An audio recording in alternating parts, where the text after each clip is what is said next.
My name is David Cooper, and I used to believe I had the perfect marriage. Now I know that perfection is just another word for a well-constructed lie. I'm 42 years old, a systems engineer who solves complex problems for a living. For nearly 20 years, I thought I'd solved the equation of happiness with Elizabeth. We met in college. She was studying marketing while I buried myself in computer science. She laughed at my engineering jokes, found my methodical nature endearing rather than boring. When we married at 23, I believed we'd cracked the code that so many others fumbled with. We built our life like I'd construct a system, carefully, deliberately, with redundancies for stability. No children. We'd decided early that we were enough for each other. Our Tudor-style house in the suburbs became our sanctuary, filled with routines that felt like comfort rather than monotony. Saturday morning farmers markets, Sunday crossword puzzles over coffee, anniversary dinners at the same Italian restaurant where we'd had our first date. Elizabeth used to light up when I'd explain my latest project, even when the technical details clearly bored her. She'd curl into my side on the couch, content with Netflix and Chinese takeout after her long days at the marketing firm. My salary as a senior engineer meant she could have stopped working years ago, but she loved her job, loved feeling independent. I admired that about her, but patterns shift. Systems develop bugs.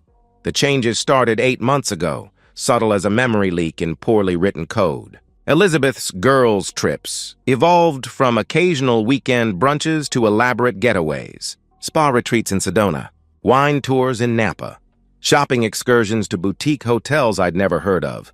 She'd return with designer bags that didn't match the modest spa packages she claimed to book. Her credit card statements conveniently vague about actual locations. Her phone became a third presence in our marriage. It buzzed constantly with notifications that made her smile, not the polite smile she gave me over dinner, but something private and electric. She started taking it into the bathroom, keeping it face down during meals, password-protecting apps that never needed security before. "Who's texting you?" I'd ask, trying to sound casual. "Just Melissa," she'd reply, naming her college roommate, planning the next trip.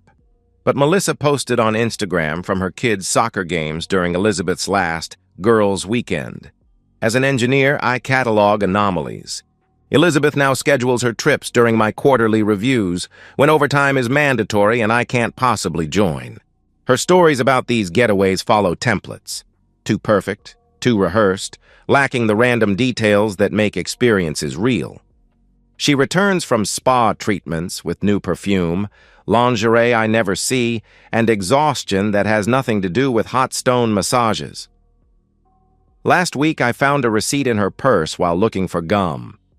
La Bergerie, a restaurant 2 hours away that charges more for appetizers than we spend on weekly groceries. The date matched a Thursday when she'd supposedly worked late on a campaign presentation. The engineer in me demands proof before drawing conclusions. But the husband in me already knows. The way she angles her body away from me in bed. The mechanical nature of our intimacy on the rare occasions it happens. The sparkle in her eyes that exists for someone else, triggered by text messages I'm not meant to see. 20 years. We'd built 2 decades of memories, inside jokes, shared dreams. Now I catalog lies instead of counting anniversaries. I document suspicious charges instead of planning surprises. My marriage has become a bug report, and I'm the only one interested in debugging it. Tonight, Elizabeth announced another girls' trip. This weekend, she said, a last-minute spa opportunity with her book club.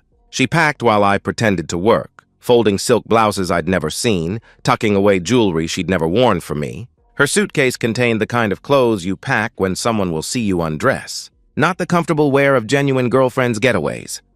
"I'll miss you," she said, kissing my cheek with practiced affection. The same pressure, duration, and placement as every goodbye kiss for the past 6 months. Even her affection had become algorithmic. "Have fun," I replied, already knowing what I had to do. Logic demanded proof, not accusations. Elizabeth had another girls' trip planned for the weekend, something about a spa resort with her college friends. This time I'd know exactly where my wife was going and who she was really with. The GPS tracker arrived via Amazon Prime, small enough to hide in the wheel well of Elizabeth's Honda. My engineering background made the installation simple: a magnetic mount, weatherproof casing, cellular connectivity for real-time tracking. The mobile app synced flawlessly with my phone. Technology solving personal problems, though nothing in my computer science degree had prepared me for debugging my own marriage. I installed it Thursday night while Elizabeth slept, her phone charging beside her, still occasionally lighting up with messages that made her smile in her dreams. The device felt like a betrayal in my hands.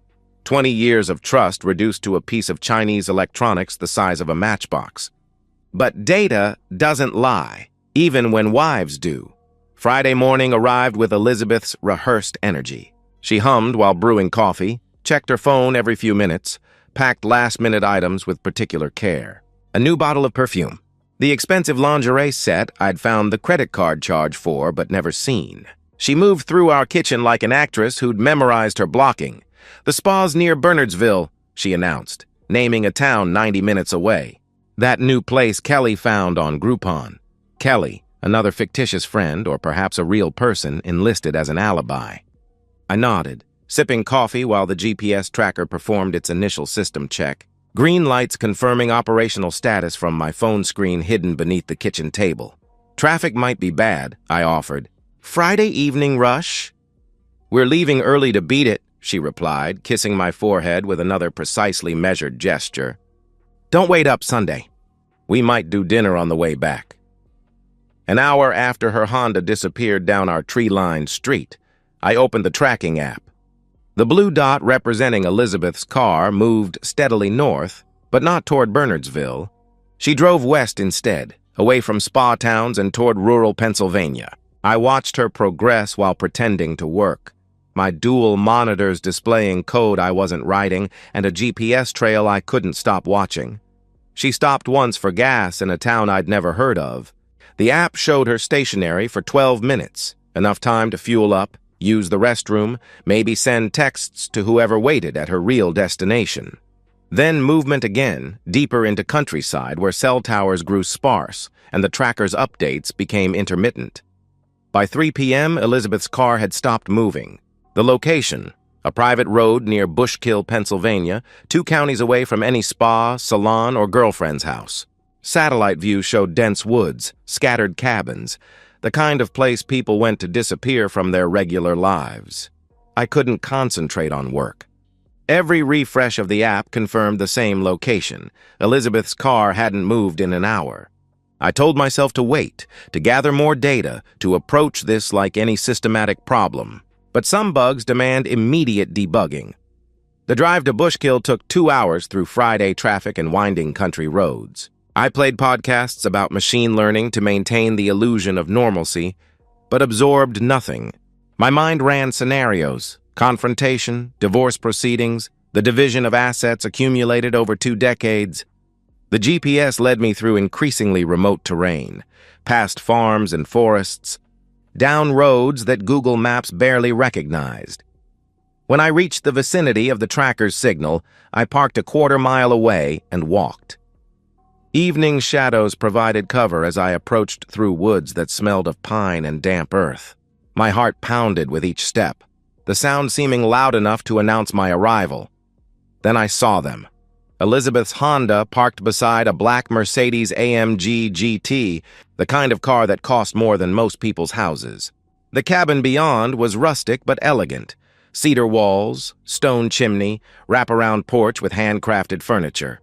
Warm light spilled from windows designed for privacy, not views. I crept closer, my business casual clothes inappropriate for wilderness reconnaissance. Through a gap in the curtains, I saw them, Elizabeth and a man I didn't recognize. He was younger, maybe mid-30s, with the kind of confident posture that came from never having been denied anything. They held wine glasses, stood close enough that their bodies formed a single shadow on the far wall. When he kissed her, Elizabeth melted into him with enthusiasm I hadn't seen in years. Her hands tangled in his hair. His arms wrapped around her like he owned her, and maybe he did, owned the version of her I'd never met. They moved together toward what must have been the bedroom, leaving me standing in darkness, watching windows that no longer showed anything but empty rooms. I photographed everything. Both cars from multiple angles. License plates clearly visible. The cabin's address numbers. Timestamps on every image. My phone camera clicked with the same detachment I used to document software bugs. Evidence for lawyers, for proceedings, for the systematic dismantling of 20 years. The Mercedes license plate was registered to Michael Williams, according to a quick database search. The name meant nothing yet, but it would. I'd make sure of that. Men who destroyed marriages deserved consequences. I drove home in silence, not trusting music or podcasts to maintain my composure. The house felt different when I returned. Not empty, but finally honest. Elizabeth's absence had always been present. Now I just had proof. Saturday morning, I began my research. Michael Williams owned Williams Luxury Motors, a high-end dealership specializing in exotic cars. His Facebook page showed a successful businessman, charity fundraiser, and, most importantly, a married father of 3. His wife Sarah taught 3rd grade at a private school. Their children played soccer and violin, smiled from professional family portraits. The irony tasted bitter. My wife's affair partner had his own family to betray. I drove home with a stranger's license plate number memorized and 20 years of marriage dissolving in my rearview mirror. By morning, I'd know exactly who was helping my wife destroy our life. And then the real planning would begin. Michael Williams lived a life designed for social media. His Facebook timeline read like a marketing campaign for success. Charity galas, business achievements, family vacations to places with water too blue to be real. Williams Luxury Motors had won Dealer of the Year 3 times running.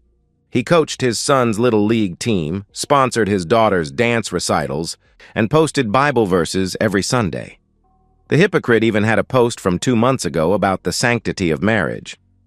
I cross-referenced his posts with Elizabeth's social media, using the systematic approach that had earned me 6 figures debugging complex systems. The patterns emerged like malicious code. Elizabeth's emergency client meetings aligned with Michael's business trips. Her new interest in wine corresponded with his posts from vineyard tours. The timeline stretched back 8 months, matching when I'd first noticed changes in her behavior. Financial forensics revealed more. Our joint account showed charges at restaurants Elizabeth claimed she'd never visited, hotels during her supposed girls' nights out, purchases at lingerie boutiques that preceded Michael's conference weekends. She'd been sloppy, arrogant, or maybe just didn't care if I discovered the truth eventually.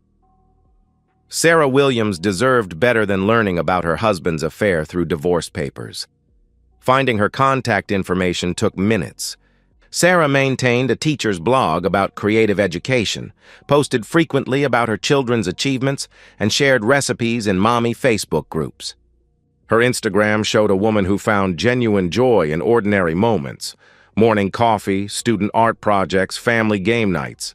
She looked tired in recent photos, the kind of exhaustion that comes from pretending everything's fine. I created a Proton Mail account, anonymous and encrypted. The message was simple: your husband's Mercedes was at this location last night. You deserve to know. 1 photo attached. Both cars at the cabin, timestamp visible, GPS coordinates embedded in the metadata. Sarah's response came within 2 hours. Who is this? What are you talking about? I sent my reply with another photo, this one showing Michael and Elizabeth through the cabin window, their embrace unmistakable even in silhouette. I'm the husband of the woman he's with. We should talk. The coffee shop I suggested was equidistant between our neighborhoods, public enough for safety but private enough for devastating conversations. I arrived early with a folder of evidence organized chronologically, each document labeled and cross-referenced. 20 years of engineering had taught me that overwhelming data prevented denial. Sarah entered looking like she'd aged 5 years overnight. Her teacher's cardigan was misbuttoned, her usually perfect hair pulled into a distracted ponytail. She found my table without asking. I must have looked exactly like a man whose wife was sleeping with her husband. Show me, she said without preamble. I spread the evidence across the table. GPS tracking logs, credit card statements, social media correlations, photographs from the cabin. Sarah examined each piece with the methodical attention of someone grading papers, occasionally making small sounds that might have been breathing or crying. 8 months, she whispered, finding the first hotel charge that aligned with Michael claiming to be at an automotive conference in Detroit. At least. That's when the pattern becomes clear, I confirmed. She pulled out her own phone, scrolling through messages and photos with new understanding. He said the distance was work stress. Said he was building the business for our future, she said, her laugh bitter. I actually felt guilty for complaining about his absences. We spent 3 hours assembling the complete picture. Sarah had her own evidence, unexplained charges, changed passwords, a second phone she'd found and he'd claimed was for international clients. Together, we constructed a timeline that revealed the affair's evolution from flirtation to full deception. They're going back next weekend, I said, checking the tracker's history. Same cabin. Elizabeth already told me about another spa trip. Sarah's expression shifted, teacher's patience transforming into something harder. Michael has a dealer's convention in Atlantic City, she replied. Already showed me the registration confirmation. She paused. Probably fake. We could confront them. Lawyers, divorce papers, standard proceedings, I suggested. Standard, she repeated, speaking the word like profanity. My children are in counseling because their father misses their recitals for his My mother has cancer, and I'm managing treatments alone while Michael plays house with your wife. Standard proceedings? The coffee shop's ambient noise faded. Sarah stared at photos of the cabin with an intensity that made me reconsider what I'd started. Betrayed spouses were dangerous. Betrayed mothers were something else entirely. What would you do? She asked. If you could guarantee they faced real consequences? I'm not suggesting anything illegal, I answered carefully. Neither am I, she said. But consequences don't always come from courtrooms. Sometimes they come from choices catching up to people who thought they were too smart to get caught. She stood to leave, then turned back. Next weekend, you said? I nodded. I know where the cabin is now. GPS coordinates are very helpful, she continued. Teachers are good at lesson planning, and some lessons can only be taught once. I watched her leave, wondering if I'd just signed something's death warrant, a marriage, a relationship, or something more permanent. Sarah Williams had the look of someone who'd found their breaking point and decided to break something back. That night, I reviewed the code I'd written for tracking Elizabeth, the digital breadcrumbs that led to a cabin in the woods. In engineering, we call it elegant when a solution perfectly fits the problem. But elegance in code and elegance in revenge were different calculations entirely. Sarah texted me once before the weekend. Confirmed. He's packing for Atlantic City, I responded with tracker data. She leaves Friday afternoon. Sarah stared at the photographs until her hands stopped shaking, then looked up at me with eyes that had gone cold as winter. Some lessons, she said quietly, can only be taught with consequences. I knew I'd just handed a loaded gun to a broken woman. Saturday evening, I tried to code. The project was due Monday, a security patch for a financial services client, but the lines of code blurred together. Elizabeth's GPS tracker showed her car had been at the cabin for 24 hours. Stationary, peaceful, a blue dot on my phone representing the end of everything I'd built. I'd told myself I wouldn't monitor the situation obsessively, but the tracker app remained open on my second screen. Every few minutes, I'd glance over, confirming the Honda hadn't moved. She was there with him in their rented paradise, while I debugged software and pretended my life wasn't simultaneously crashing. Sarah had gone dark after our final exchange. No texts, no calls, no indication of her intentions. Maybe she'd chickened out, chosen the civilized path of lawyers and custody battles. Or maybe she was driving through Pennsylvania darkness with lessons to teach. At 11:47 p.m., my phone rang. County Sheriff's Office. Mr. Cooper? The voice said. This is Deputy Martinez with the County Sheriff's Office. There's been an incident involving your wife. She's been transported to Regional Medical Center. You should come immediately. The drive to the hospital was a blur of highway lights and half-formed thoughts. The deputy had provided minimal details. An incident, injuries, Elizabeth in critical condition. My mind ran debugging protocols, trying to process incomplete data. Car accident? Medical emergency? Or had Sarah Williams found her own solution to the betrayal equation? Regional Medical Center's emergency room was harsh fluorescent chaos. I found Deputy Martinez, a tired-looking woman who'd seen too many Saturday night tragedies. She led me to a quiet corner, her expression professionally grave. "Your wife was involved in a shooting at a cabin in Bushkill," she explained. "She survived, but she's in surgery. Multiple gunshot wounds to the torso and shoulder. The doctors are optimistic, but it's serious." "Who shot her?" I asked. "Sarah Williams is in custody," she answered. She admitted to everything immediately. "Claimed she found her husband with your wife and—" Martinez paused, choosing words carefully. "She brought a .38 special registered in her name. Michael Williams was pronounced dead at the scene. 3 shots, center mass. The waiting room chair was uncomfortably plastic, designed to prevent long-term occupation. I sat anyway, processing the data. Sarah had executed her lesson plan. Michael Williams would never miss another recital, because he'd never attend one again. Elizabeth had survived, but survival and living were different calculations. 3 hours later, a surgeon in scrubs, spattered with my wife's blood, explained the damage. 2 bullets removed, 1 lung partially collapsed, shoulder reconstruction needed. Elizabeth would live, but recovery would take months. The physical recovery, at least. When they finally let me see her, Elizabeth looked small in the hospital bed, tangled in tubes and wires like a bug caught in a spider's web. Her eyes opened when I approached, morphine-glazed but alert enough to recognize me. Relief flooded her features, followed immediately by fear. "David," she whispered, reaching for my hand. I kept my hands in my pockets, maintaining debugging distance.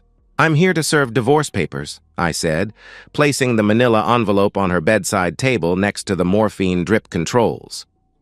"My attorney will handle everything else." "You knew," she stated. Not a question. The morphine couldn't hide her growing understanding. "I tracked your car, found the cabin. Documented everything," I explained, pulling out my phone to show her the GPS history. 8 months of data, Elizabeth. Every trip, every lie, every betrayal time-stamped and archived. She started crying, but tears were just another form of data output. "I didn't mean for anyone to get hurt," she sobbed. "Michael Williams is dead. His 3 children don't have a father. Sarah Williams killed a man because of your affair," I said coldly. "You didn't pull the trigger, but you loaded the gun." How did she know where? Elizabeth stopped, the final piece clicking. "You told her," she accused. "I showed her the same evidence I'm showing the divorce attorney," I clarified. What she chose to do with that information was her decision. Just like sleeping with her husband was yours. Elizabeth tried to sit up, winced, fell back. "You set this up," she said desperately. "You wanted this to happen. I wanted the truth. Sarah Williams wanted justice. You and Michael wanted each other," I replied. Everyone got what they wanted, just not how they imagined it. A nurse entered to check vitals, providing a natural break in our final conversation. I watched the monitors display Elizabeth's heartbeat, blood pressure, oxygen levels, biological data streams confirming she was alive while everything else died. 20 years, Elizabeth said when the nurse left. "Doesn't that count for something?" "It counted for everything," I answered. "That's why betraying it costs everything." I left her there, surrounded by machines keeping her stable while her world collapsed. In the hallway, I passed Sarah Williams in handcuffs, escorted by 2 deputies. Our eyes met. No words, just acknowledgement. She'd taught her lesson. The students were dead or damaged. The tuition had been paid in blood and years. The parking garage echoed with my footsteps, each one taking me further from the life I'd built with Elizabeth. My phone showed the GPS tracker's last update. Her Honda still at the cabin, now part of a crime scene that would be processed and photographed and analyzed for months. I sat in my car for a long time, engine off, watching other people navigate their own hospital tragedies. Somewhere above me, Elizabeth was learning that survival had its own price. Somewhere else, Sarah Williams was being processed into the legal system that would dissect her marriage alongside her crime. And Michael Williams was being prepared for a funeral his children would always remember.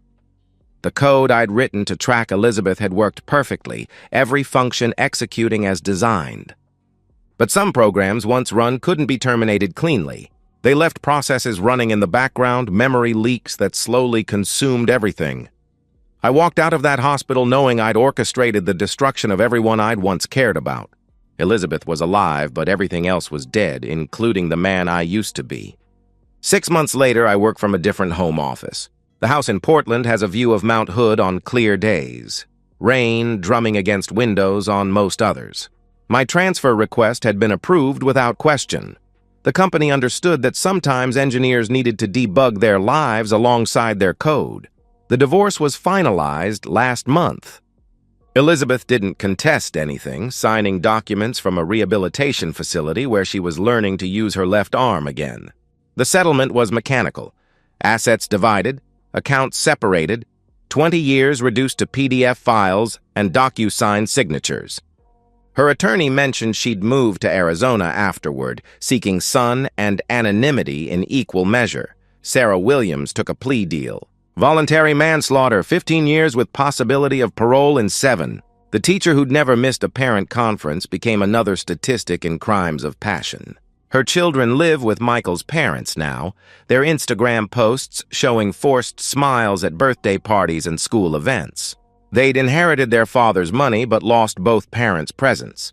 Williams Luxury Motors closed within 3 months. No one wanted to buy cars from a dealership whose owner had been murdered by his wife for having an affair. The inventory was auctioned off. The building now hosts a medical supply company. Michael's online presence persists in cached pages and memorial posts, digital ghosts of a man who thought he could have everything. I still have the GPS tracker, sitting in my desk drawer beside warranty paperwork and tax documents. Sometimes I take it out, turn it over in my hands, remember how such a small device triggered such massive destruction. The battery died months ago, but I keep it as a reminder. Some knowledge demands consequences. My new project involves AI-driven security systems, algorithms that detect intrusion patterns before breaches occur. The irony isn't lost on me. I'm building professional solutions for problems I couldn't solve personally until it was too late, or perhaps exactly on time, depending on your perspective on justice. Elizabeth sent one email last week, forwarded through her attorney. She wanted me to know she was sorry, that she understood the magnitude of her betrayal, that therapy was helping her understand why she'd destroyed everything for excitement that turned into horror. I deleted it without responding. Apologies were just error messages thrown after the program had already crashed. Some nights I dream about that cabin. Not the violence, I wasn't there for that. But I imagine the moment Sarah Williams walked through the door, gun in hand, teaching her final lesson. Did Elizabeth recognize her? Did she understand in that split second how thoroughly actions had found their consequences? The dreams wake me, but not from guilt. More like notifications from a process still running in the background, one that can't be force quit. I've started dating again, cautiously. A fellow engineer named Amy who appreciates my methodical nature and doesn't ask about my past. We solve coding problems together over coffee, build applications that make sense, follow logical patterns that produce predictable outputs. It's not love yet, but it's honest. And that's enough for now. The rain continues against my window as I finish this account. Somewhere, Elizabeth is learning to be alone with her scars. Sarah Williams is teaching literacy to other inmates. Michael Williams' children are growing up with questions that will never have satisfying answers. And I'm here, debugging a new life from the corrupted files of the old one, knowing that some programs, once executed, change the entire system permanently. The perfect marriage was just bad code that finally threw a fatal exception. Some errors can't be handled gracefully. They can only be documented and avoided in future iterations.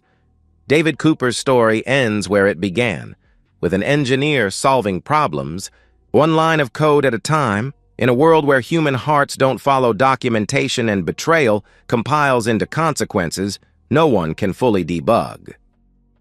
And so, we've reached the end of today's story. Was it what you expected, or did it take a twist you didn't see coming? I'm curious to hear your thoughts. Share them in the comments below, and let's get a conversation going. If this story kept you hooked, make sure to hit that like button. And if you're new here or just haven't subscribed yet, now's the perfect time to join our community. I bring you fresh, captivating stories every day, so click that subscribe button and turn on notifications so you never miss out. Thanks for watching, and I'll see you in the next one.